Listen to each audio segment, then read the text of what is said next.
Hi there, esteemed audience, and welcome to another episode of Middle Grade Ninja. I'm your host, Rob Kent. As you know, I'm the author of Banneker Bones and the Giant Robot Bees, which is available as an audiobook, a paperback, and the ebook is free. Free to download whenever you're listening to this or watching this, wherever fine ebooks are sold. I also write some stories for older readers under the super secret pen name Robert Kent, and you can get interviews with thousands of authors, literary agents, editors, publishing professionals, all the best people at middlegradeninja.com. So go there and enjoy the archives of the show. So my guest this episode is none other than Elaine Adams. I am so thrilled to talk with you. Elaine, how are you this evening? Hey Rob, I'm doing well. I'm excited to be here. It's going to be a fun night. We got lots to talk about, books, middle grade, magic, all that good stuff. So yeah, thanks for having me. I've got 3 pages of questions for you. We'll see how we do. I talk fast, Rob. Don't worry. I talk really fast. So we'll just whip through it like that. No problem. So let's go. I guess my number one rule is I never summarize other people's books or other people's biographies, and that's how I keep friends in the industry. Yeah. So rather than me doing a clunky overview of your background, if you would kind of give esteemed audience the highlights of your background.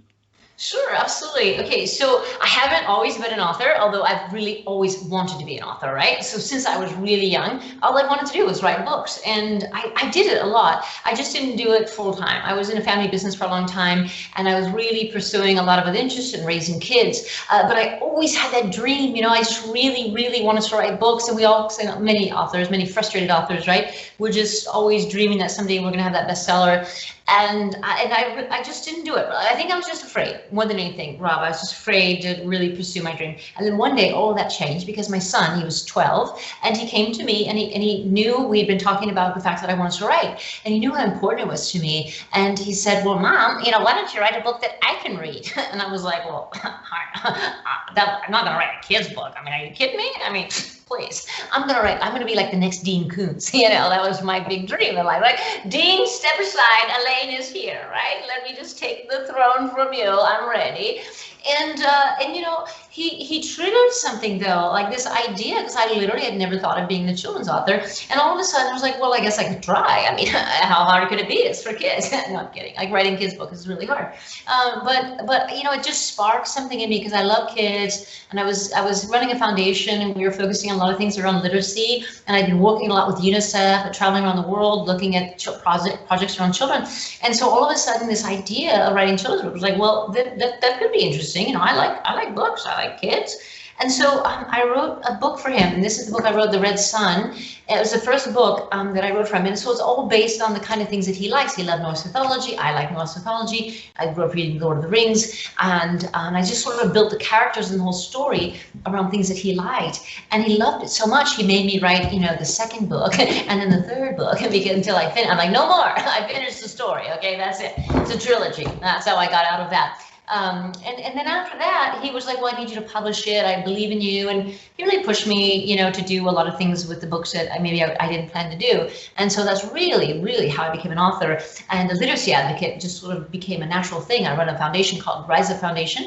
And the two just sort of really came together, and I started traveling to schools and talking to kids. And I think I said to you before we started the interview, I've traveled to over 300 schools across the country, from New York, Chicago, Florida, North Carolina, Oregon, Washington, you name it, Montana, Texas. I've been to Texas many times, California, everywhere. I've been everywhere, and I love it. Until the pandemic happened, I really traveled everywhere. So that's a long answer to your quick question.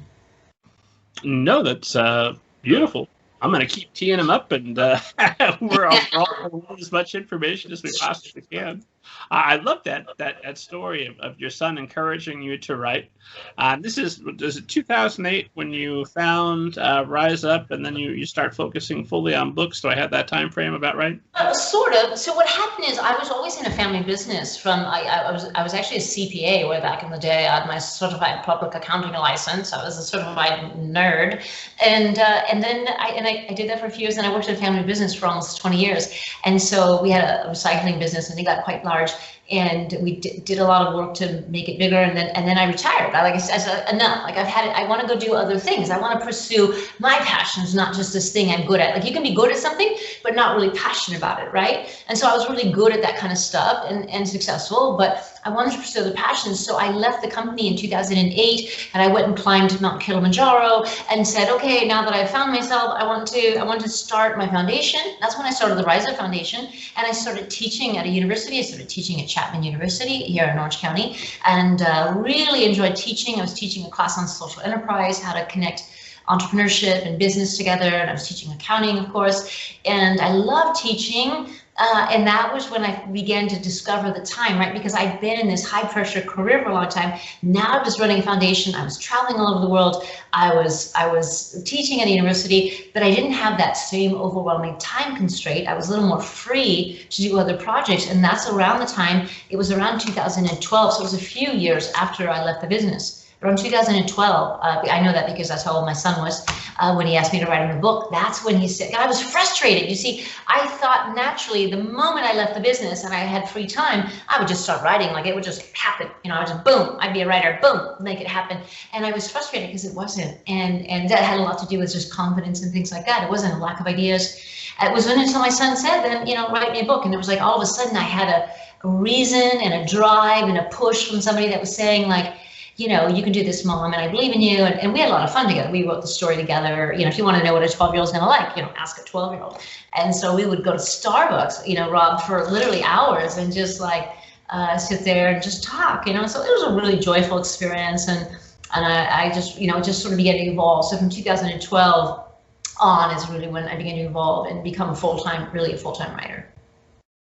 It sounds like even if the writing hadn't worked out, just the joy of spending time with your child. Yeah, right, exactly. I don't know if he would have agreed, because he was really determined that I was going to publish these books and he was going to have something, you know, like he could brag about.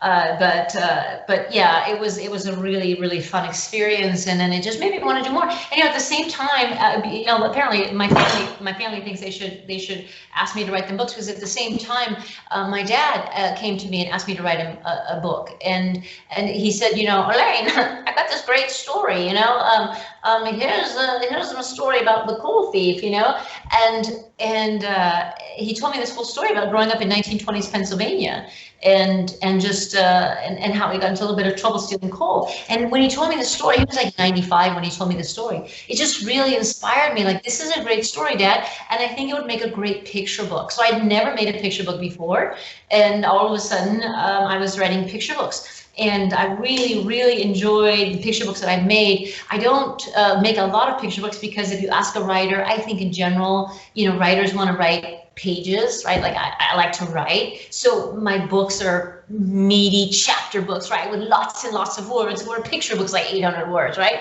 So I always ask kids, well, what do you think takes longer to make, a picture book or a chapter book? And they're like, oh, a chapter book. I go, no, it's a picture book, right? Because it takes that illustrator a whole year, maybe, to do all the pictures. And my job is like 800 words. I can do that in a day or two. You know, there's no fun for me. And we'll go back and forth, you know, but overall, for me as an author, making picture books isn't much fun, but I had a lot of joy in making stories that represented my dad's life and really represented the things that happened to him and brought them to life and preserved them, I think, for eternity. So that was really the best part of that. So yeah, I think I forgot your question at this point, but that's a great answer, right? I mean, there was like 3 questions. We'll pretend that I also asked, and it was all great. And I have to apologize to esteemed audience who's maybe going to hear some chirping birds in the background. I have got, this is episode 117, and my 7-year-old has been perfectly behaved for 116 episodes, and tonight he is refusing to go to bed, so my apologies. I don't know if the birds and the dogs are more aggressive than the cries. It's all part of the atmosphere, Rob. It's all just going to be part of the atmosphere. We're just going to run with it. Well, I think that's. I think people will probably be more forgiving after a year of pandemic living. Everybody's been working from home on Zoom, and everybody knows those kids walk in. My dogs are always interrupting. I put my dogs in another room and locked them in with my mom tonight, so they wouldn't bother us tonight. So trust me, they usually will find a reason to bark. So we're all good. It'll just be a fun episode of me moving around a bit. Exactly. So, right away, impossible question. I saw that your all-time favorite book is River God by Wilbur Smith. You really dug deep, didn't you? What a bold move, first of all, for an author to put that in her bio and alienate anyone else you might see at conferences when you said this is for sure my favorite book. But what is it about Wilbur Smith's River God that earns that honor? Hey Rob, have you ever? Are you familiar with the story at all? I haven't. I'm hoping you'll give me a great recommendation. Yeah, well, it's not something I typically read. I mean, if you ask me, like my latest read was Harlan Coben's latest book. I like Lee Childs. I like Dean Koontz. I like Stephen King. I like a lot of suspense thriller, and of course I read a lot of kids' books because that's part of the job. But there was something about this story that was so gripping, and it really took you back. So the story of River God, it's all about ancient Egypt, and it's told by the story of a eunuch slave and sort of his point of view and everything happening around him and all these sort of things that are being discovered at the time. And there's a later book that ties together, is set in the present time, and has to do with some of the treasure that gets buried. But most of the book is historically accurate. And I just think for whatever reason, I was so captivated. I guess what a book should do is captivate you, right? It should take you away from where you are and take you someplace else. And there was something about the writing and the story that was so captivating. The characters were so compelling. And the story, even it was, we're thinking ancient Egypt, really? That's what you were interested in? But I'm just telling you, Rob, it was like, it was so compelling. You were so drawn to the story and the characters, dilemmas and conflicts and the drama and the sweeping drama of it, and it's just this beautifully written story that really, if you ever want to understand what life was like in ancient Egypt and the time of Cleopatra and things like that, this is the story told from these point of views, these people that were living it, and the war and the battles and how the wars were waged, and the type of thinking that went into battle decisions. Today everything is supersonic and computerized, right? But back then you were planning these strategies based on human nature and the physical number of people that you had to put in the field, and the intellect, the actual battles that are sort of being recreated. I don't know. I mean, it's really hard to say because I like fantasy novels, and it's kind of like a fantasy novel, and like a mythology, almost like, it's not Egyptian mythology, but it has a little bit of that feeling. And I have to tell you, any readers, any listeners out there that, really want to dive into something meaty and just full on romance and intrigue and political intrigue and just all the things that you want from a story, you walk away just going mind blown. I was fascinated for years after that by Cleopatra and that story of the time period, of ancient Egypt. So it's one of those books that leaves a mark. Like, not a lot of books, I read a lot of books, right? I couldn't tell you the plot half the time, character, whatever. You read them, they're kind of like candy, just the authors churn them out every year, right?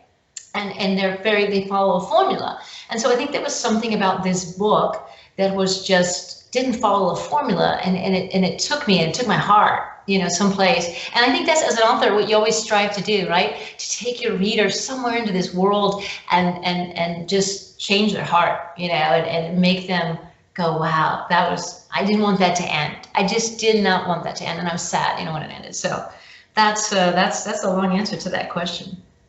Well, that begs another question. First of all, you're a reader after my own heart. I've been watching some of your videos where you're reading to your audience, and you've usually got your shelf behind you that's got the Stephen King and the Dean Koontz right there behind you. Which, exactly. When I pan out in front of my shelves, that's what I've got right behind me as well. Because I also love the horror as well as the middle grade fiction. But now that you've tackled Norse mythology and Greek mythology, given that you have this deep passion for Egyptian mythology, are we eventually going to see maybe at least one book, if not a full trilogy? Okay, so Robert, I gotta be honest with you. Mythology is a tricky field. So when I started writing these books for my son, it was about 9 years ago. And there's another author that writes a lot of mythology, middle grade mythology and stuff. And he really pioneered a lot of the books that were done. And my son was a big fan of his books. And at the time he hadn't written anything in Norse mythology. So I said, I think I'm going to try Norse mythology. I like it. I like Lord of the Rings. It's a natural fit for me. And then of course this author, ended up writing several books in Norse mythology, which is great. We're very different writers. We're very different writing styles. My books always take place in a fantasy realm. Like what I love about writing is to take my characters and move them into a fantasy realm and create this sort of magical world. So I like, maybe I'll start like in the Red Sun, the first book I wrote for my son. It starts here in this world, but it very quickly within 4 chapters goes to a magical realm, and the book takes place in the magical realm. That's the kind of writing I like to do, And so I thought a couple of years ago it'd be really fun to try Greek mythology as an example, and I started to write a series. It's called the Legends of Olympus, and it's a series about a young girl who is a daughter of Zeus, and she has to go back to ancient Olympus and save Olympus from, an ancient prophecy. And the reason I wrote this series is I just had this idea, and this is what happens with authors. We get an idea in our head, right? Like, what if, and I was really taken by the story of Perseus, the actual Greek god Perseus, the one that slays Medusa. And if you're familiar with the story, then you know that Perseus had a prophecy over his head. His father, King Acrisius, had gone to an oracle, and the oracle told him, King Acrisius, your grandson, who has not been born or even conceived yet, is going to rise up one day and kill you. And so King Acrisius, of course, is very worried because they believed everything the oracle said. And he had one daughter, Daenerys, and so he takes her and he locks her up in a basement, because that's the obvious solution. If I'm going to have a grandchild, a grandson, rise up and kill me, then I better make sure I don't have any grandchildren. So he takes his beautiful daughter and he locks her in this basement. That's fair, right? Why not? He's a king. And so she grows up. She's fine with it, right? Yeah, I mean, that's the king. This is the way mythology works. People don't actually object to it. That's just the way the story is written. And then, old Zeus, the old goat, right? He sees her, from the heavens. He sees this beautiful maiden locked away in a basement. And as the mythology tells it, in some sort of golden rain of something, Daenerys, she becomes pregnant with Zeus's child. And so Zeus creates this child with the daughter of Acrisius. So now she gives birth to this son, Perseus. King Acrisius finds out, of course, he's horrified. Oh my gosh, this baby is going to grow up one day and kill me. And he wants to destroy this child. But then he's reminded that the child is a son of Zeus, which a powerful god will destroy him if he harms his child. So instead, he does something very kind and loving, as a grandfather would do, whatnot. He takes his daughter and baby Perseus, and he puts him in a wooden box, and he tosses him into the sea. Sure. Perfectly fine, right? What loving grandfather wouldn't think that's a perfectly rational solution? We'll just let the sea take care of it. They'll sink, they'll drown, right? And it'll be fine. Problem solved, right? Only problem is they survive. They float across the ocean. They land on a distant island, Seriphos, and a fisherman sort of takes them in, and Perseus and his mother grow up in this small fishing village. And years later, he's at an athletic competition when he's an adult, and he throws the discus bounces, and it kills King Acrisius by hitting him in the head. Totally accidental, totally unplanned, and that's the fruition of that prophecy. And in the meantime, of course, Perseus goes out and slays Medusa, and he has help from Athena, his half-sister, and all these other gods and whatnot. Okay, so I know, great mythology story, one of the most famed mythology stories in all of Greek mythology. And I thought to myself, well, what if Perseus, he's got this great prophecy. Well, what if he has a twin?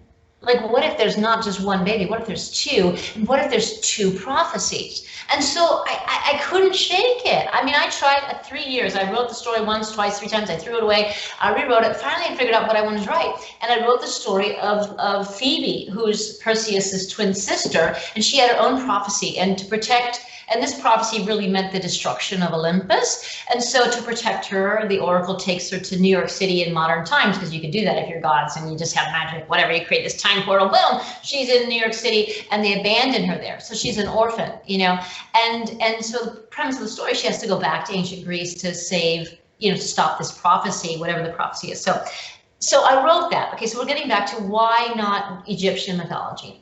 And I wrote this book with full, so much joy, so much fun. And here's the thing about people that read your books. Some people like them, some people don't. And that's just the way it is. And I get that. And it doesn't bother me at all. I totally understand that your book is not going to be for everybody.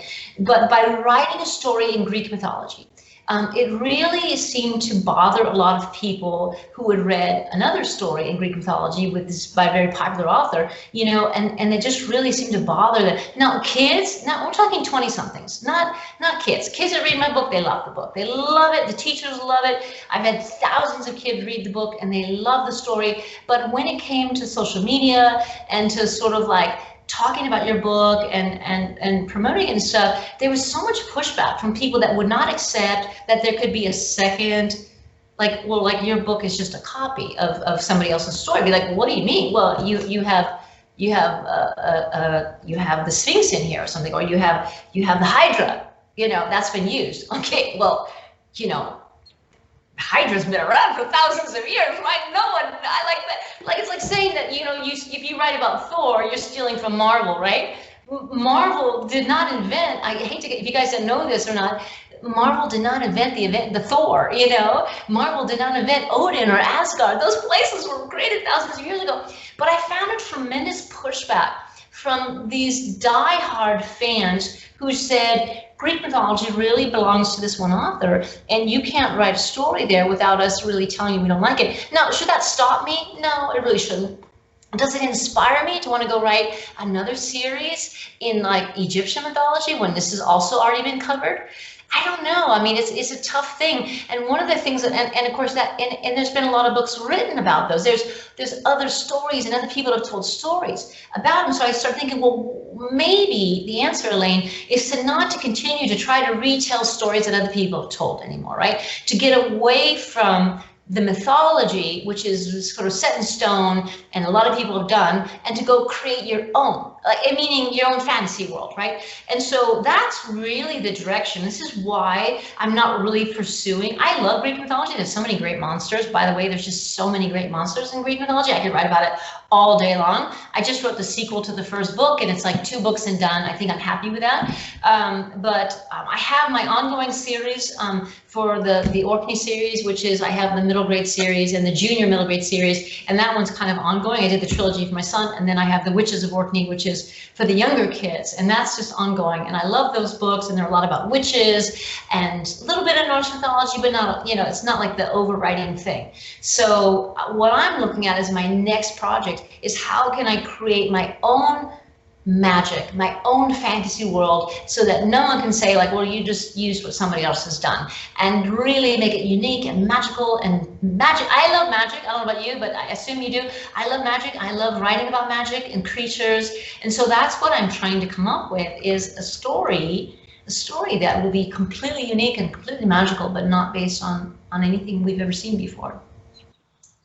Whole new thing. Aren't readers funny and lovable? We love readers. But I have a friend who wrote a young adult novel about a couple of teenagers that fall in love, and one of them has cancer. And of course, there's another famous novel similarly by an author here in Indiana. And it's like, well, yeah, lots of people have cancer. There's room for this story, and multiple times. For God's sake, when we're talking about Greek mythology, that's literally for God's sake. How many times have we seen and will continue to see these Greek mythology stories? And for God's sake, I think we're going to get 2 different versions of Batman on screen this year alone. I think there's room. Absolutely. There's no accounting for people's reactions to things, and it's no reason not to write something. I'm only saying it's sort of, as an author, sometimes it takes some of the fun away when you get this pushback from a very large audience that really believes that you've stepped into somebody else's territory. And honestly, I have an infinite imagination. I don't need to write about mythology. My imagination knows no boundaries, so I can make up whatever I want. I don't need to write about mythology. It just was what my son liked. And so I just think from now on, I just want to focus on stories that I've either already started and have, storyline in, or I want to create worlds of my own making where, it's just literally my imagination. And there's so much to be done. Listen, there's so many books we can write, so many stories we can tell, where we don't need to be using, the ancient gods that have already been existed. I can step into other areas, and that's really what I'm focusing on. And I think that's a great opportunity for me to create something really brand new. I'm working on this story it's kind of called the Tween Worlds, this idea of pocket worlds, in between other worlds, and just this idea that you can just travel to these other worlds that exist in between other worlds, that space in between, and just all kinds of really fun magical characters and things that really don't know any rules, and there's no rules in those, and so you don't have to follow some rule that says, well, this god is the god of lightning and this god is the god of justice and this is the rule. You can just really just let go and do whatever you want. So I'm kind of enjoying it, to be honest. So I'm assuming that with the two myth trilogies, if not the witches as well, you've had to do a great deal of research. You need to make sure that you are honoring some version of those characters and that you're not going to get trolled online. So if you're creating something out of whole cloth, does that mean goodbye research time, hello more time to draft and follow my heart's content, or are you researching all new subjects? I think that's a great question. I think that the research is a huge part of it, and especially with mythology. When I was just when I just finished the last Greek book, the sequel, the MEDUSA QUEST, dear Lord, the amount of research that goes into just finding some obscure, you want to try to find some obscure pieces of mythology. And the thing about mythology is there's 4 different versions, right? I mean, you don't, there's not just one accounting of mythology. There's, especially in Greek mythology, there's so many different people that told the stories that one version may say this and another version may say this, and it's really trying to find a source that you can really decide on. It's okay, this is going to be my source, and this is going to be the mythology that I follow along, and these are the rules I'm going to break. Like, for example, my story, Hercules and Perseus, are in the same story. Well, theoretically, Perseus was like a great-grandfather of Hercules, so they wouldn't have been around at the same time, but you got to bend the rules sometimes because it's important that my characters sort of play the role they need to play within the story, and this is mythology. So, and I kind of say a note to my readers, hey, by the way, I kind of get that, don't troll me. I get that they're not necessarily at the same time, but we're just playing with mythology. We're just having fun. So just let me have some fun with this, without really breaking the rules and saying, well, Hercules was not super strong or something. You can't just make them something different, okay? But you can play with timelines. I think that's my rule anyway. So yeah, absolutely. I have stacks and stacks of books in my office, and they're all thumb noted and highlighted and underlined and sticky notes of all the different pieces of mythology that you need to sort of have as inventory, right? So that when you're writing a story, you have something to call on. And the example I always use with kids is in the Red Sun, there's a scene where my character is battling a giant squid monster thing, and he loses his spear, of course, as we tend to do when we're being attacked by a giant squid monster, and I think to myself, well, wouldn't it be really nice if he had a magic spear right now, right? And I think, oh my goodness, I remember, and maybe you know this, Rob, in Norse mythology, I had read about a magic spear called the Gungnir spear, and you call it, and it will come. And I'm like, and I run back a few chapters, and I find a way for the foresaid god of justice to give it to him, and then go forward. And now when he sits there, he goes, well, I don't think this is going to work, but okay, I'll try it. Gungnir, and all of a sudden the spear appears in his hand, and boom! Giant squid handled, and then later he destroys the spear accidentally and it gets into all kinds of trouble. So those are a lot of fun when you have those kinds of things. Now, when you're creating your absolute own world, the thing about world building is you have to really understand how world building works, and there has to be rules. It can't just be, well, I need this to happen, so Twinkle knows this magical thing happens, right? There's rules of magic. There's a price of using magic. Usually there's a cost to you somehow. Magic is draining. It doesn't just come free willy-nilly. There's a limit on how much magic you can have versus me, or else we would all just magic everything into being. And so, the fun part about it, though, is that you get to really build a world that you want, and with characters that you want. And I wrote the whole story. This book is the world is called Pandora. It's kind of Pandora, but Pandora, I don't know. It's kind of a cool little world. And I wrote the whole thing in first person. I love my character. His name is Farty Barty, and I kind of written it, and then it was just missing something. It was just like, as an author when something, and I've been working on this off and on for a couple of years. When something's missing, and I've gone back back, and now I've changed the story and made it into sort of a present time, past time, where a girl in the present is discovering the journal, you know, and reading about his adventures in this magical realm, and eventually, you know, they're gonna cross paths. So it's a funny thing about writing, because you just sometimes you think you've nailed it, and then you just kind of go, well, this isn't the book I want to release. So I've gone back and challenged myself to really make it into something, you know, that's really going to be groundbreaking and really going to get kids excited, you know, get excited about reading. So there you go. You've got 9 books out now since 2008, when you decided that it's time to. I mean, 9 is probably not the right number, but I mean, it's close. I mean, I've got 4, 7, 8. How many do I have? I have the trilogy, and I have 3. I have the 3 from the Reds and Orkney, 3 from the Witch Stormy. That's 6. And then the MEDUSA Quest comes out next month. That's 7 and 8. Eye of Zeus, MEDUSA Quest, and then the 4 picture books. If you count the picture books, that's 12. So it'll be 12 next month. This month actually, next week when the MEDUSA Quest comes out, and then the 4th book in the Witches of Orkney comes out in October. That'll be the Mermaid Queen. So I usually put like 1 or 2 books out a year. I don't like to stop writing for anything, so I think it's just a matter of, you know, showing up every day. And I have the time, the commitment, and the effort, and I have the series that just makes it easier to write, you know, when you're writing series. So then next year I'll release the Pandora story. Hopefully it'll be ready to release next year. I'm hoping, fingers crossed. I'm just curious. To me, that's a breakneck schedule, but I'm a painfully slow writer. Do you have books that you've written that are not being published? Yeah, so absolutely. I mean, every author does, I think. And so the thing about, most authors, you know, are going to release a book a year, right? Because it's sort of a process. Writing is a process, and a lot of people have day jobs or real careers, and you know that this isn't a full-time commitment for them, right? And for me, this is what I do full-time.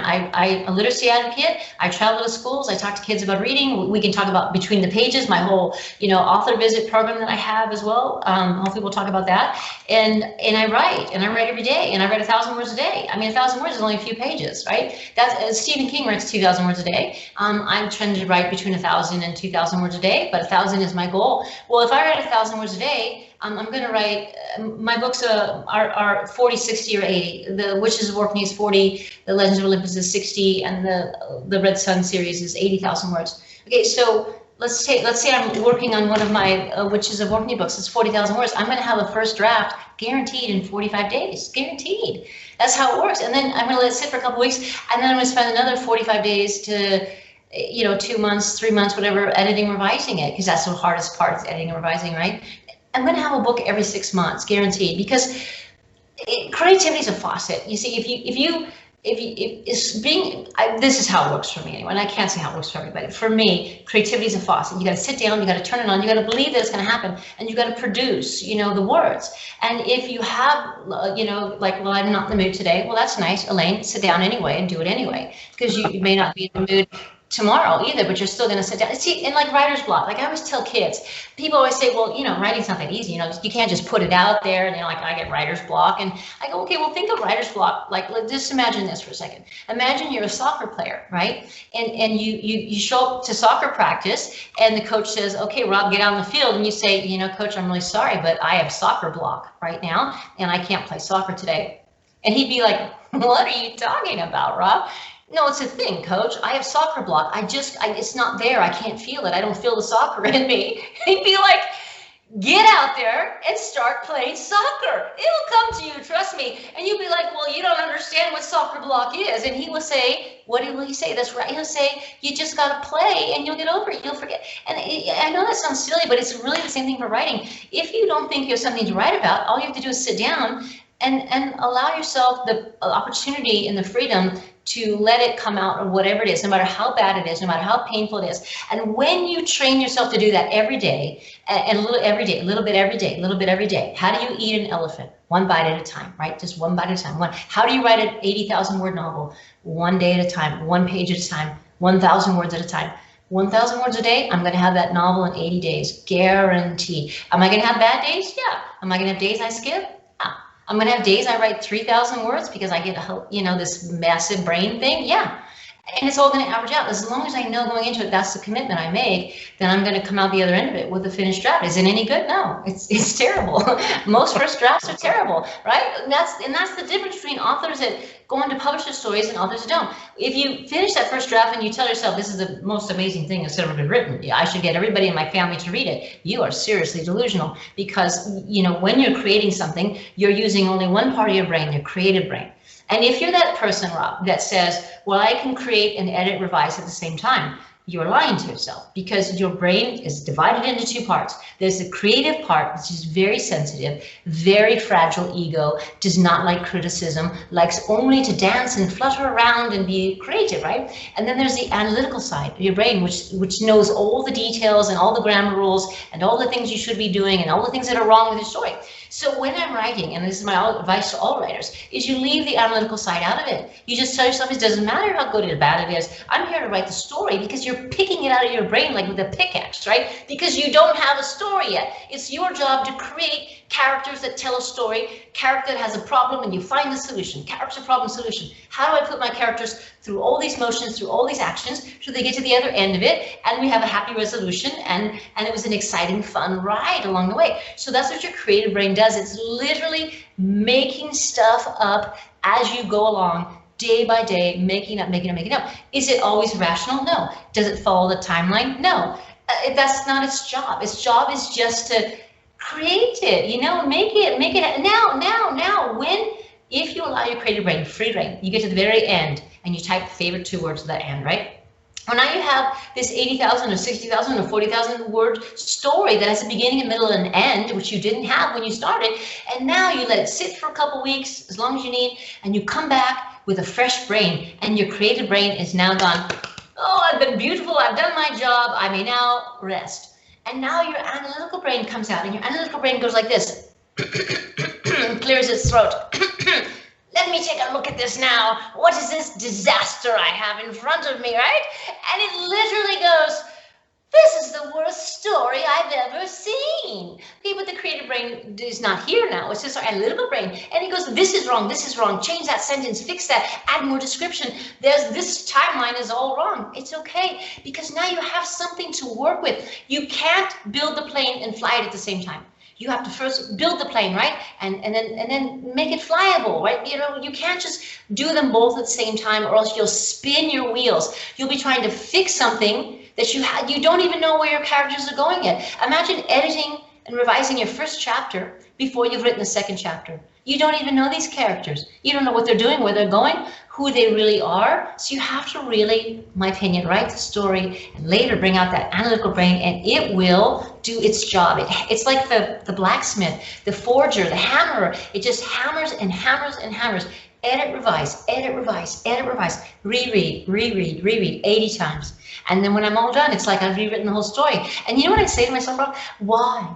Why can't I do this the first time? Why can't I just get this right the first time? Why, after 12 books, why am I not better at this? And you know what? It's just literally the way it works, in my opinion. This is the way it works. It works for me anyway. 12 books, right? Yeah, exactly. And you just how, and so now I know that's how it works, and it's painful. It's fun and it's painful, and you think you're never going to get done. You think you're never going to solve whatever thing that is wrong with it. Like there's some kind of illogical thing, and why would they do that, and why would that happen? It sounds good, but why? Why would that happen? So anyway, that's how it works for me. Do you plot ahead of time at all, or is it all pantsing? And a follow-up question, do you really keep it that separate? Can you keep the analytical part from jumping forward every so often? And why'd you write that? Change it. Yeah, no, okay, well, first, okay, so am I completely fly by the seat of my pants? Yes, and I admire people who can outline in some ways, but I did hear Lee Child is one of my favorite authors. He writes the Jack Reacher series, and I had a chance to hear him speak at a conference a couple years ago, and he's just talking about how, what he does when he writes a story is it's like he says that he goes to the pantry and he gets all these ingredients. I'm gonna get the eggplant, I'm gonna get the flour, I'm gonna get the sausage, I'm gonna get all these ingredients for my story, and then I'm gonna start using them, like in the kitchen, right? And when I get to about the halfway point, I'm gonna look and see if there's anything I didn't use, and I'm gonna put that back, and I'm just going to kind of use what I have and just kind of make the story happen. And they asked, he said, and he said, my agent said to me one day, I really don't think this should be written this way. I think it should be written the other way. And he's like, but that's not the way it happened. And the guy just didn't understand it, because to him, it was all happening real time, and you can't change it because that's not the way it happened in his mind. It was like literally happening real time. And he said, I don't want to know the ending to my story. How boring that would be, because why would I want to write something that I already know the ending to? And it really resonated for me, because it just was literally like, yeah, that's who I am. See, if it's okay for Lee Childs, it's okay for Elaine Adams, you know? I don't have to know the ending. I don't have to know what I'm doing.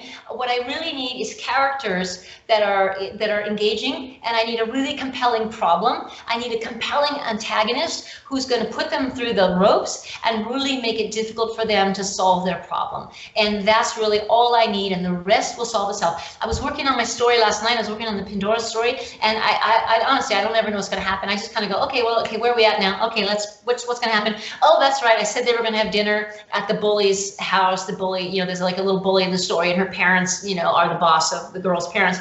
And she goes over there, and I just think it's going to be a nightmare. And as I'm writing it, you know, just the story starts happening, and the character, you don't have to, I personally don't think we have control over it. Like, your characters start acting and telling the story, and all of a sudden the bully is getting bullied by her older brother, who's the apple of the eye, you know, the old golden boy who can do no wrong. And he's like giving her noogies, you know, and like elbowing her and kind of really roughing her up. And my character is like, whoa, wait a minute, you can't treat her like that. And she sort of intervenes and helps the bully who's been tormenting her, and they end up becoming friends. And you're like, I'll be like, and even my character says, if you had told me this morning that I was going to be friends with Daisy Delacourt, I would have told you you were, you know, wrong. And that's really what I'm thinking. Like, if you had told me that's how that story was going to end up, I would have, and I have to decide if that works, you know. I can change my mind and say, well, that doesn't really work. I need them to continue to be antagonists, but I don't think I do. I think it'll work on my story. And these little pieces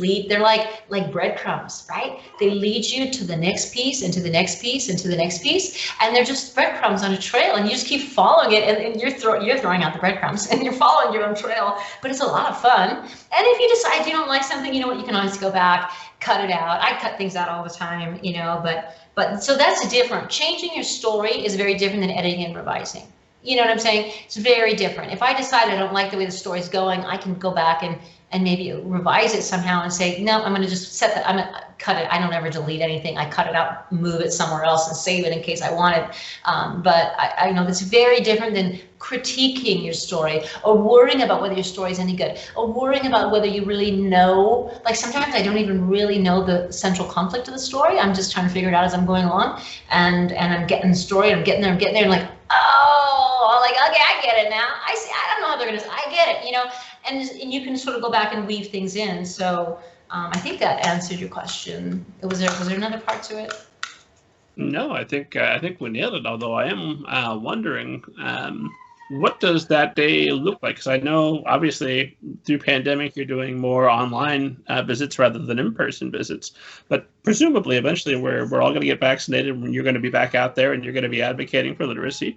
So what does that? What time are you starting? How long does it take you to get those 1,000 words on average? I know every day is not going to be exactly the same. And then also, how much reading are you doing every day?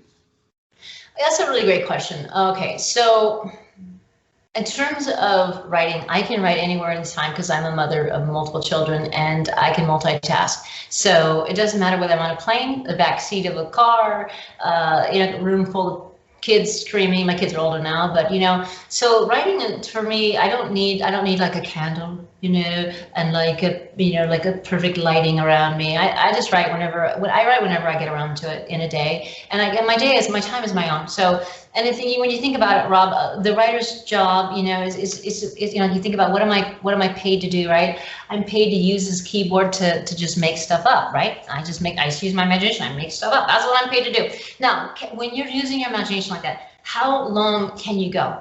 Okay, a full-time job, you know, when I work, you know, 8 hours a day, right? You think you can write 8 hours a day? No one, I'm not even, you know, George R. R. Martin can write 8 hours a day. Okay, you can't, because it's like trying to do math problems for 8 hours a day. It's exhausting to your brain. Using your imagination, creating, writing, it's very exhausting. So I only work a couple hours on my writing a day. It shouldn't take me more than once I get into the zone, I mean, I might piddle around. I got to get into it. I got to reread what I did yesterday. There's a little bit of that entry, you know, entry into writing. And then once I enter, once I'm in it, once I'm in the scene and my fingers are poised, I'm going to get that 1,000 words out pretty fast because, you know, again, it's happening real time. My characters are talking to me. And if I can literally see it, sometimes I can't see it and I got to work harder.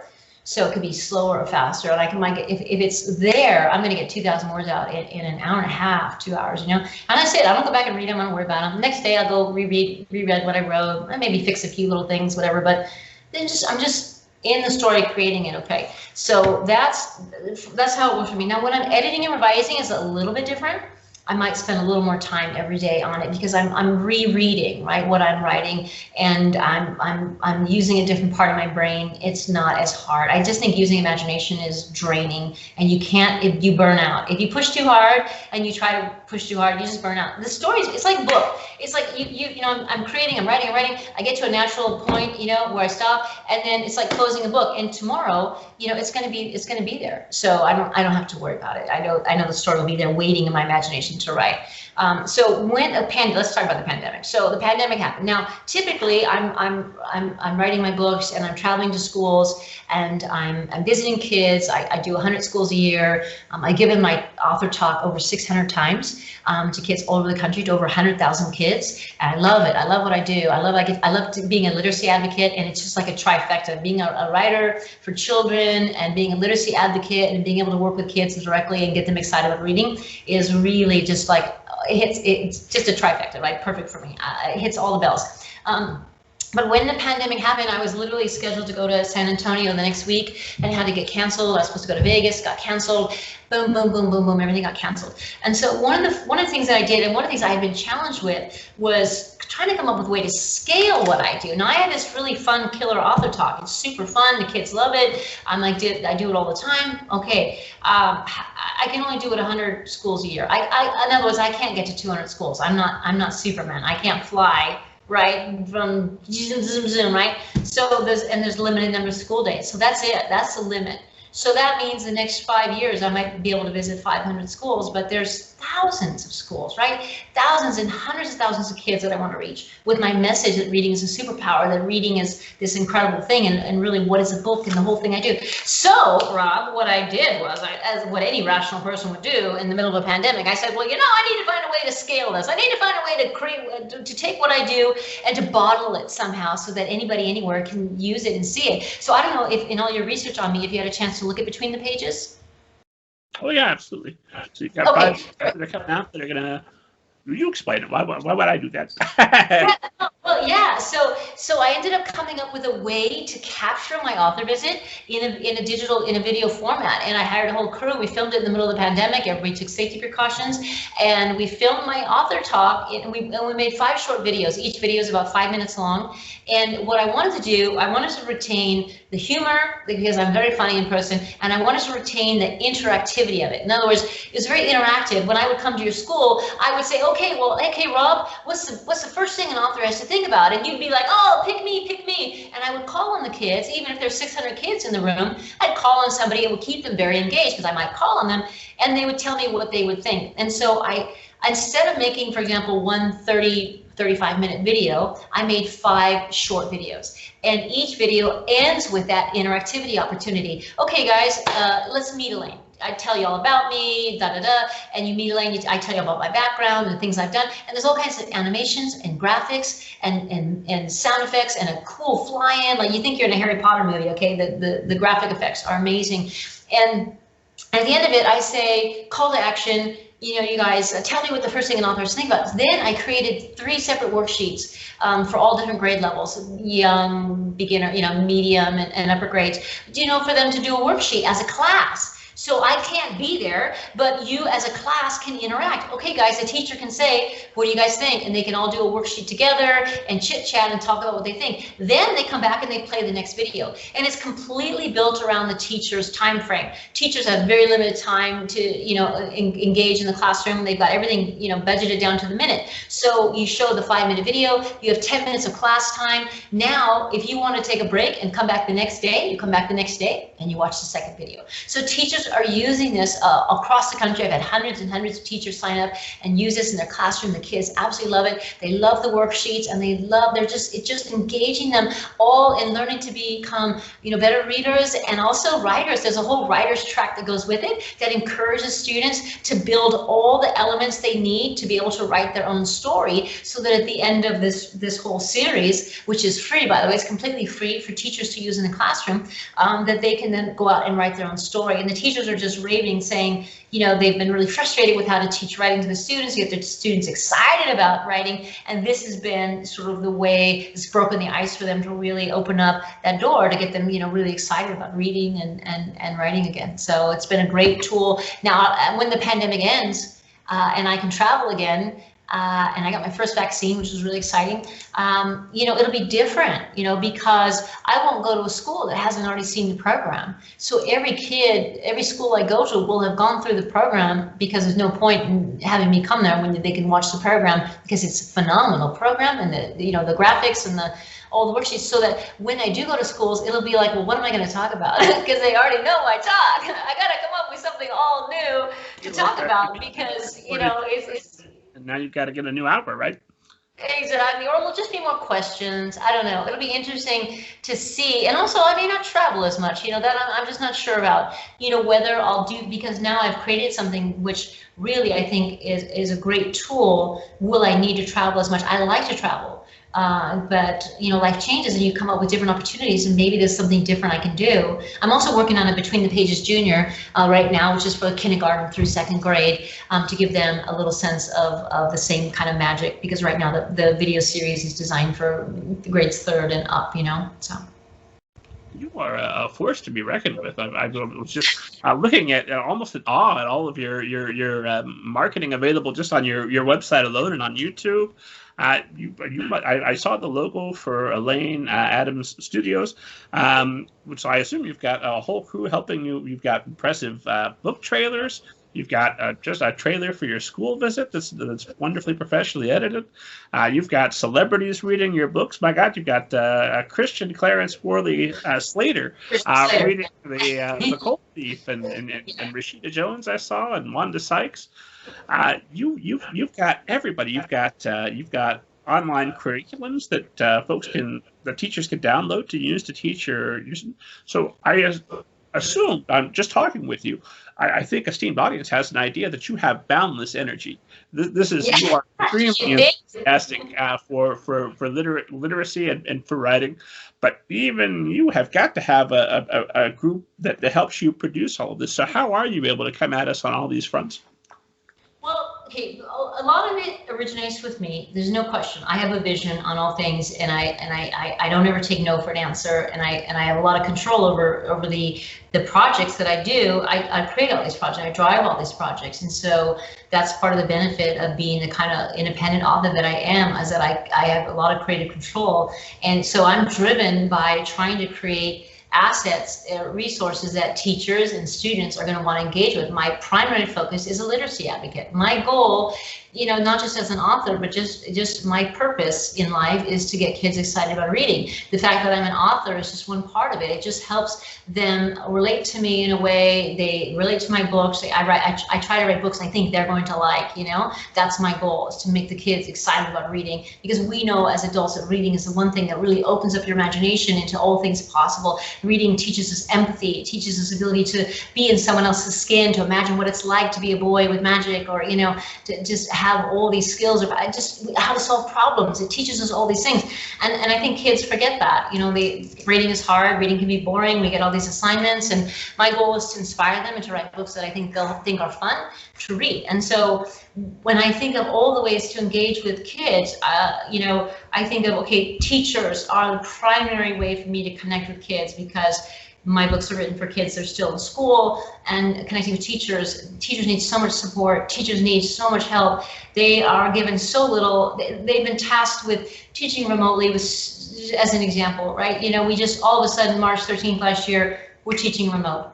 A lot of teachers can't even afford Wi-Fi at home. They don't have a beautiful, nice, computer like I have. They don't have the resource. They were given nothing, and they were expected to just pull magic out of the air. A lot of teachers were teaching with their iPhones. trying to rig cameras and rig, I don't think anybody really understands what burden teachers really shouldered over the last year in trying to, respond and educate something that had never been done in the history of the world, teaching remote like this with a mass amount of students, and I give them a lot of credit. But even beyond that, teachers are generally short funded.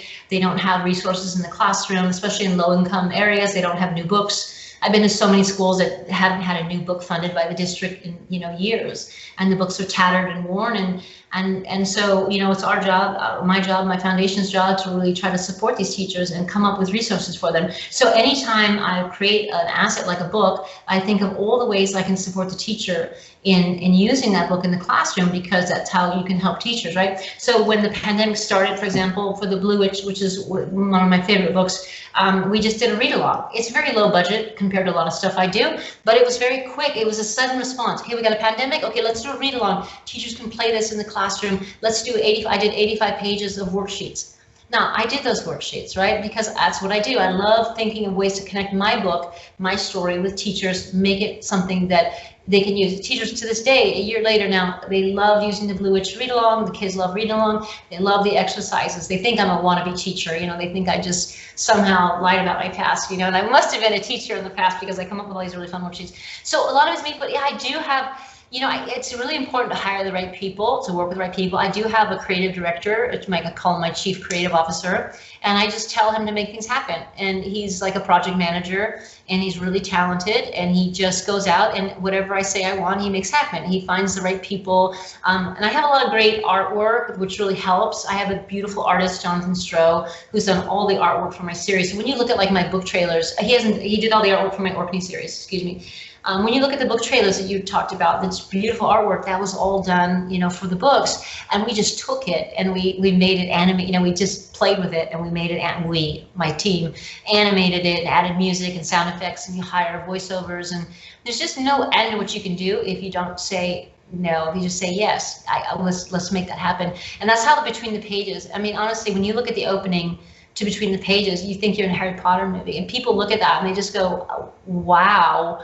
You did that for kids? What do you charge? I go, well, I don't charge. Are you kidding? That's not my model. I go, well, what's your business model? There's no business model. Oh, come on. This is for the kids. This is for teachers. This is for them to love reading as much as I do. Come on, this is fun. This is fun stuff, And I'm just fortunate to be able to do that through my foundation and really, create that impact, that long-term impact you hope that kids come away from thinking, wow, that was really cool, that Elaine. And then I Zoom, I Zoom all the time with the class. I Zoomed this morning for an hour and a half with a class. It was a class of 30 kids in Pennsylvania.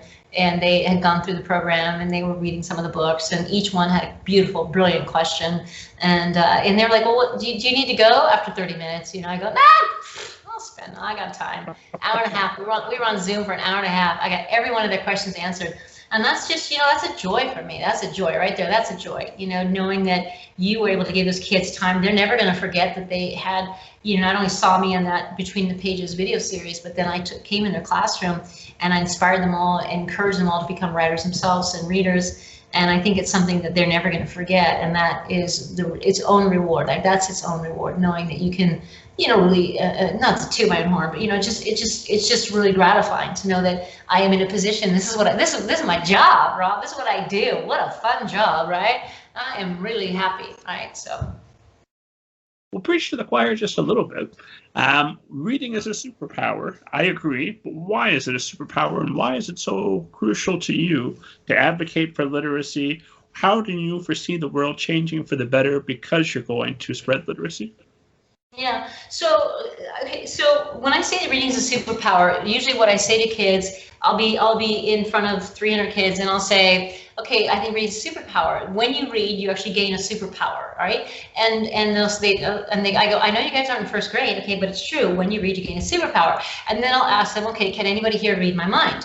Can you read my mind? Rob, what am I thinking right now? What am I thinking about, Rob? Can you read my mind? What am I thinking about? I'm sending a thought to you. Probably ask me what I'm thinking. Yeah, exactly, right. And I can say, yeah, okay. You know, you say I'm thinking about, you know, what you're thinking. Yeah, that's what I'm thinking.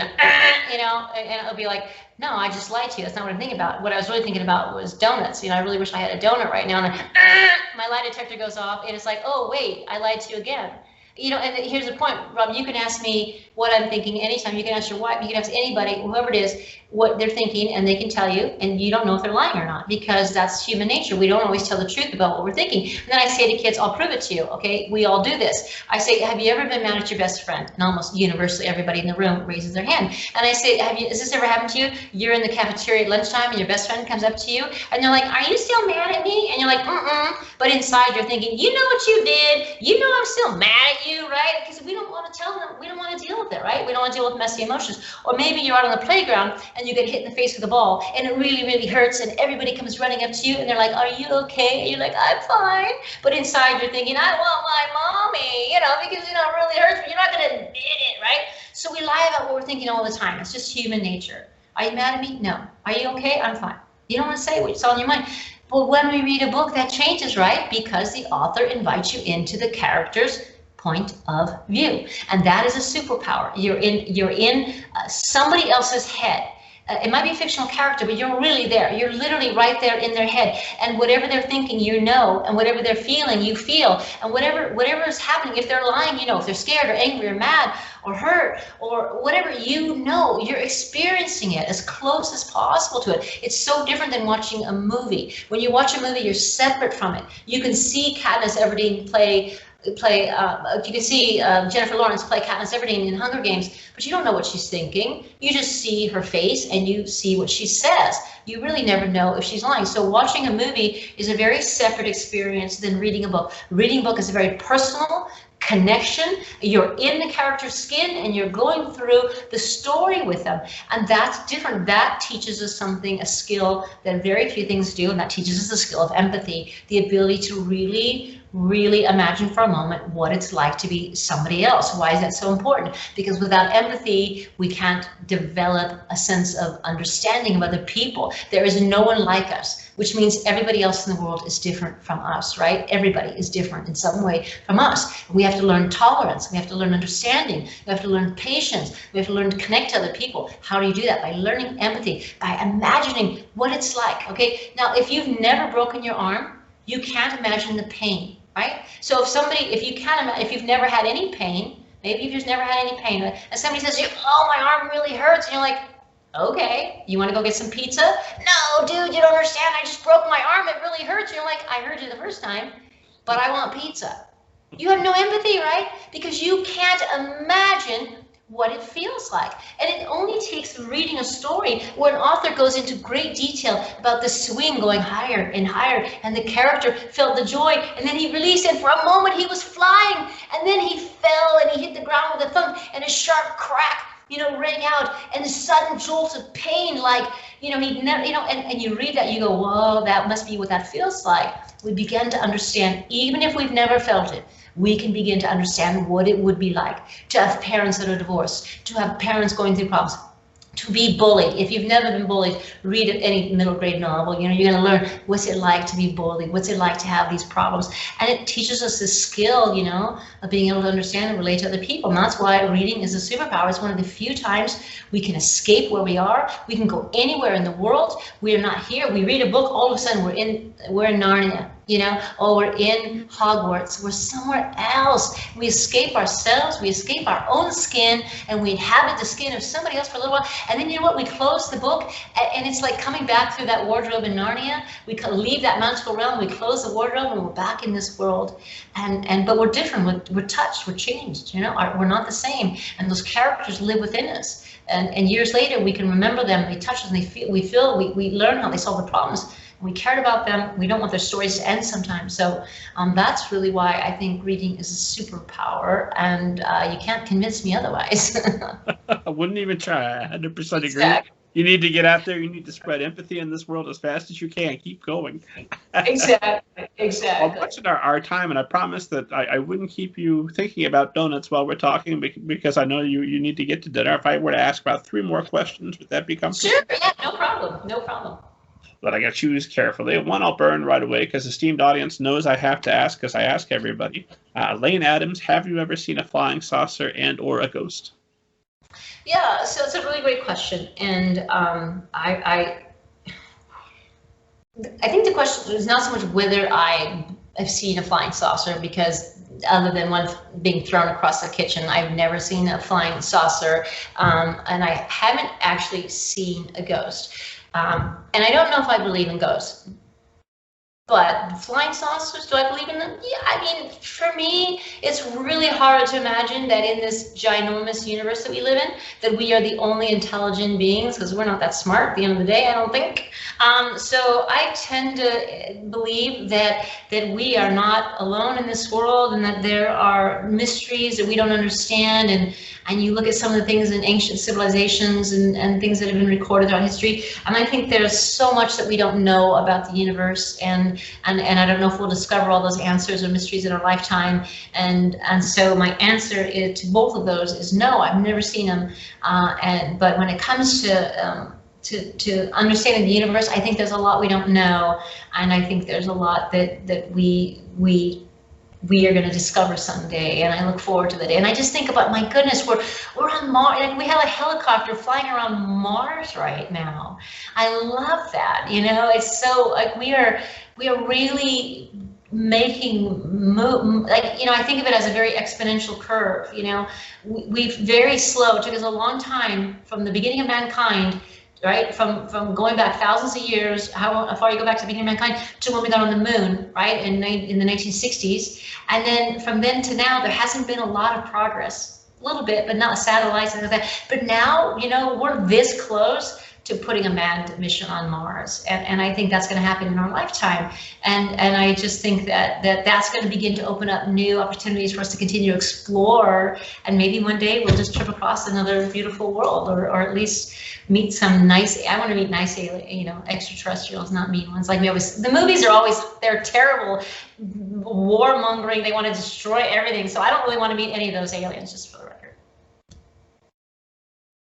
Well, I just read a shout out to previous guest Hugh Howey, who just wrote a beautiful thread on Twitter about the future of space travel, and the idea that it's probably going to be sort of artificial intelligence doing a lot of the traveling for us, but we'll have virtual reality experiences where we can go to other planets, and it will be as though we're there. So I hope he's right, and I hope that happens immediately, because I would really enjoy an evening of being on Mars or maybe other planets.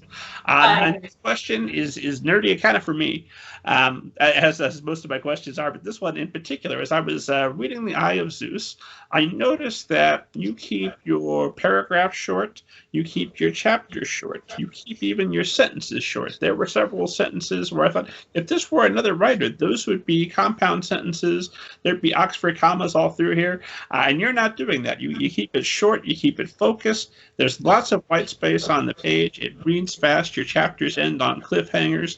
I'm assuming that's second draft type stuff. So what I want to know is, do you have some hard and fast rules for what goes into the style of Elaine Adams, at least for middle grade? So the Eye of Zeus is a little bit different because it was written in first person, which is honestly, I love writing first person, although I don't do it very often because it limits your point of views unless you write first person multiple point of view, which I don't like to do.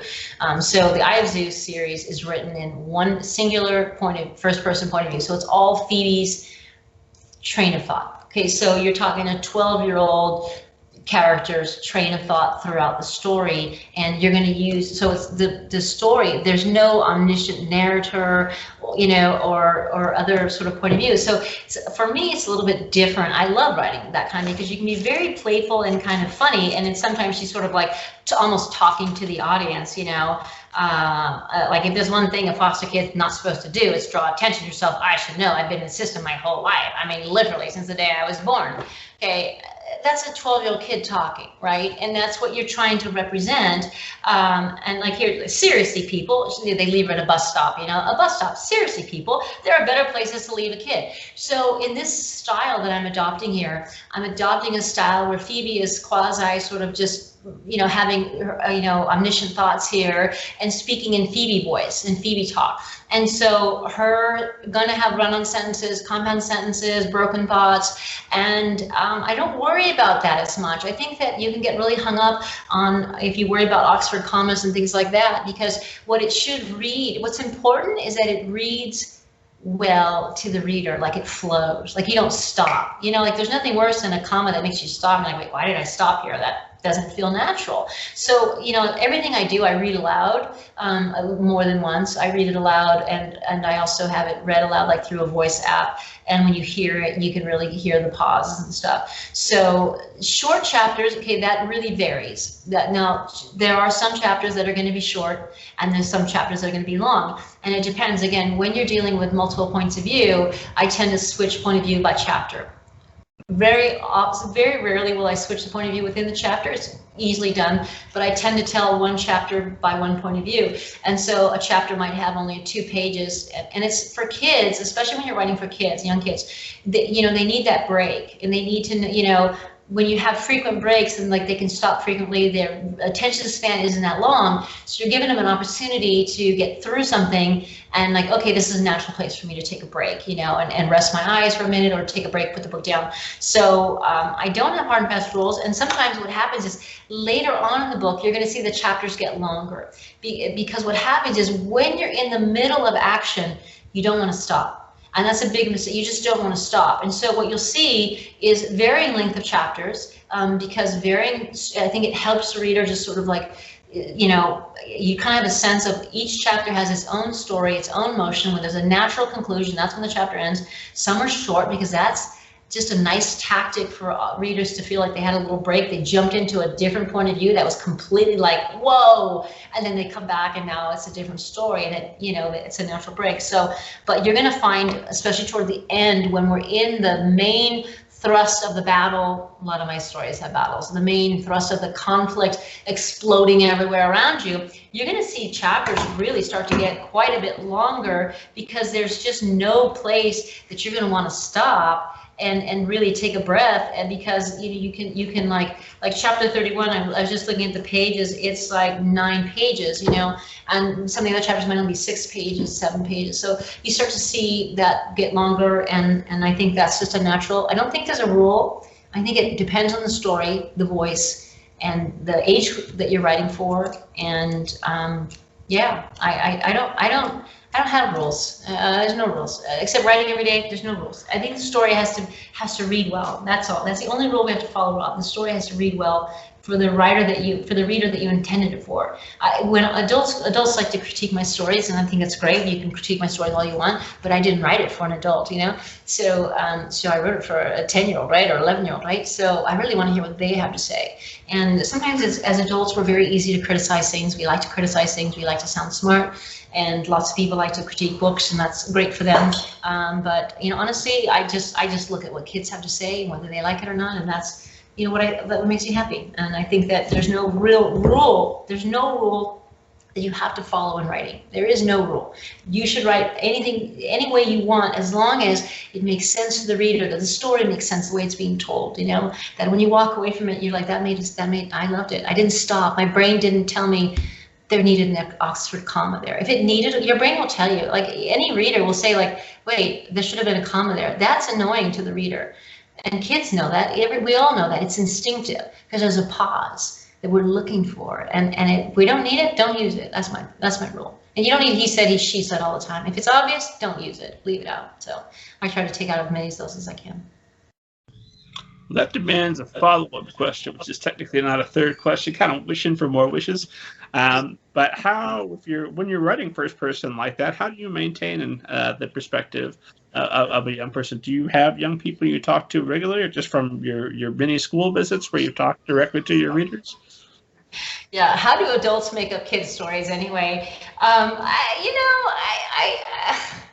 I think it's more the personality just sort of takes root in your mind. I definitely spend a lot of time with young people, and I talk to a lot of young people, and I do a lot of research. I try to find, it's hard to find like middle grade slang or something like that. That's, it's PG, that's safe to use in a book. You're trying to find the dance. There's a certain dance. There was a dance craze. One of my characters did this like swish dance. I can't remember what it's called now. And it was like one of the readers was like, "You're kidding me." I thought this character was really cool till they did that dance, and I was like, "Okay, perfect. You can see how old I am."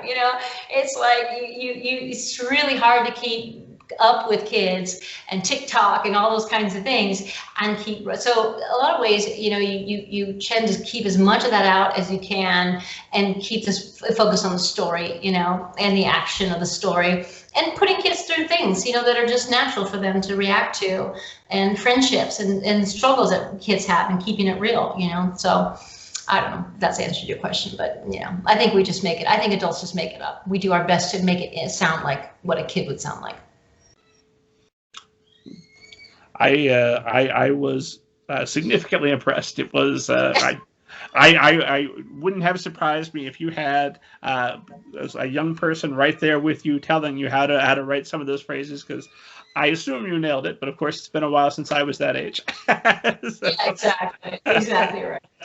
I'm not the reader whose feedback you're seeking. Well, okay, now for real, I will ask my final question, but thank you, Elaine Adams. This has been just tremendous, and I feel like we did more than scratch the surface, but there's plenty of unplumbed depth. So we're going to have to do this again sometime. If you're amenable, another book or two, I'll come back and we'll find a quieter spot than I found tonight, and we'll be in good shape. But my final question for you is, and usually where I end the show, is some variation of, if there was some advice you could go back and give to yourself at any stage in your writing career that would have made things easier for you, and might make easier the paths of all the writers who are listening or watching us now, what would you go back and tell yourself? It's a really great question. I think that there's a lot of things I would tell myself. The list is really long, to be honest. I would have started this a long time ago. I wouldn't have waited so long.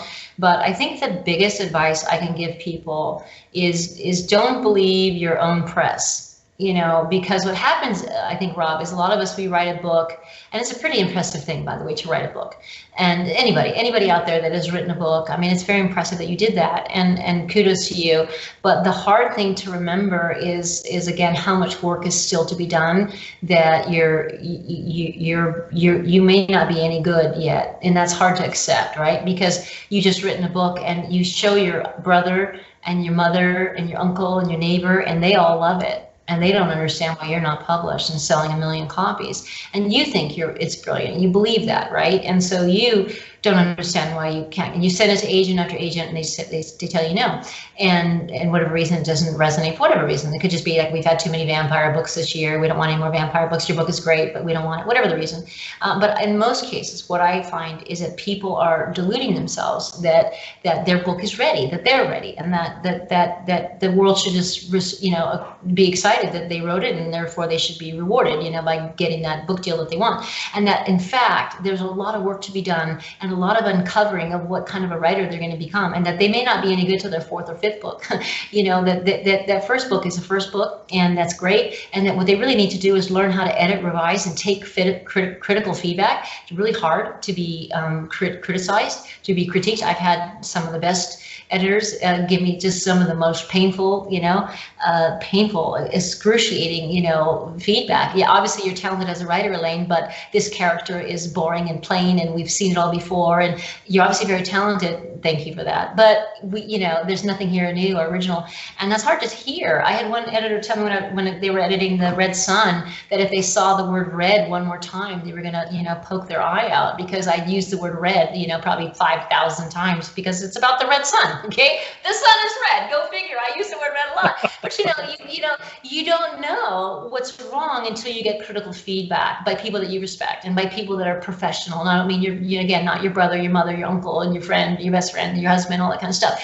By people that are in the industry and that know what sells and what is current and what people are looking for. It's going to conferences and understanding what the market is looking for. It's networking and being told no over and over again and still standing up and still becoming a writer and writing the next book. Because your first book you wrote, it may be your dream child and all that, but if you don't think you can write that next book, then you're kidding. I mean, you gotta sit down and start writing the next book as well. And because writing, it's like playing soccer. Imagine you only played soccer once. And you said, well, that was the best. Look, I played soccer once. I played the game. What you expect me to play again? Well, yeah, how are you going to get any better? You got to keep playing, right? You can't just play soccer once and record the game and say, well, look, everybody, I played soccer, right? You're like, look at me. I scored 3 goals. I'm great. Okay, well, what you got to keep going. And I think that's what people don't understand. They get stuck on, I wrote this book and now I need to do something with it. Okay, well, maybe it's a doorstop.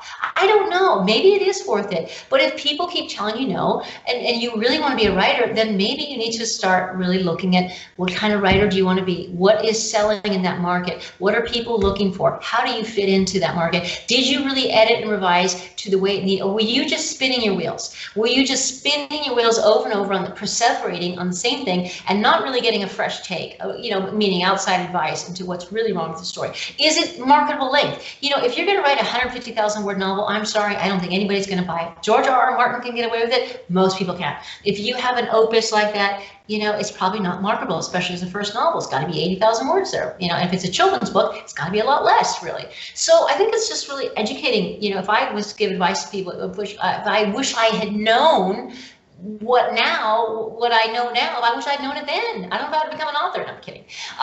Because it's hard work. And like I said, people critique you, people, kick you and tell you you're terrible, and other people tell you you're wonderful and you don't know who to believe, and you're at the whim of everybody, except yourself. So I think that stay the course and become the best writer, develop your skills as a writer, and don't get hung up. Like I said, don't believe your own press.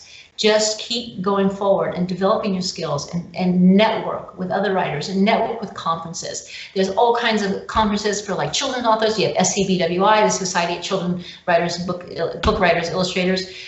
There's thriller fiction. There's all kinds of thriller conferences where you can connect with people like Lee Childs and all these other great authors. You can meet them in person. So I think if you really want to be an author, are you doing all those things? Editing, getting professional editors, going to conferences, networking with agents, getting feedback on your story, revising it, and then realizing, okay, if this is not going to sell, I still want to be an author, then set this aside and write the next story, because maybe it'll be better, because having written it once, maybe the next time it'll be better. You'll be better at it because you did it once. You can do it again. If you do it once, you can do it twice, you can do it 3 times, you can be like Elaine, do it 12 times, right? You can just keep doing it. So I hope that was good advice. That was tremendous advice. And anyone that wants more, I know you've got a section on your website, the Iron Jaw, that writers can go and read your thoughts on writing. What is your website and your other social media? Where can people find you online? Absolutely. So my website is AlaneAdams.com, and you can find me on just about any social media under Elaine Adams Books. I'm on Twitter a lot, Instagram a little bit, Facebook. Nah, no one really goes on Facebook, do they? No, I'm kidding. I just spend most of my time on Twitter. That's where I have the most fun with teachers. So I hope to see you guys out there, and I hope you guys had fun listening to this tonight. Esteemed audience, as always, head to middlegradeninja.com. Check out thousands of interviews with all the best people. Download your free copy of Banneker Bones and the Giant Robot Bees. It'll change your life. And God willing, I'm alive. I'll see you next week.